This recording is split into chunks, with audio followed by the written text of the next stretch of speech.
নমস্কাৰ বন্ধু-বান্ধৱীসকল, আশা কৰোঁ আপোনালোকে ভালে আছে। আজি আপোনালোকৰ কাৰণে আৰু এটা ইম্পৰ্টেণ্ট ভিডিঅ' লৈ আহিলোঁ। বাট ভিডিঅ' যোৱাৰ আগত এটা সৰু ৰিকুৱেষ্ট, যদি চেনেলত ফাৰ্ষ্ট টাইম কোনোবা মোৰ ভিডিঅ' চাই আছে, তেনেহ'লে চেনেলটোক ছাবস্ক্ৰাইব কৰি ল'ব আৰু ভিডিঅ'টো ভাল লাগিলে ভিডিঅ'টোক লাইক এণ্ড শ্বেয়াৰ কৰিবা। তো ব'লা আমি আমাৰ ইম্পৰ্টেণ্ট ভিডিঅ'টো চাই লওঁ। অধ্যক্ষ মহোদয়, চৰকাৰী চাকৰি 1 লাখৰ প্ৰতিশ্ৰুতি আছিল। আজি আমি 1,60,000 10 অক্টোবৰ তাৰিখে আৰু 40,000ক নিযুক্তি দি আমি 1,60,000 চাকৰিৰে আমি নতুন সংকল্পৰে আমি নিৰ্বাচনলৈকে গুচি যাম।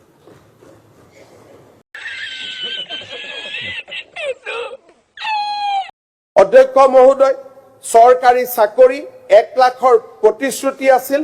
আজি আমি 1,60,000 10 অক্টোবৰ তাৰিখে আৰু 40,000ক নিযুক্তি দি আমি 1,60,000 চাকৰিৰে আমি নতুন সংকল্পৰে আমি নিৰ্বাচনলৈকে গুচি যাম।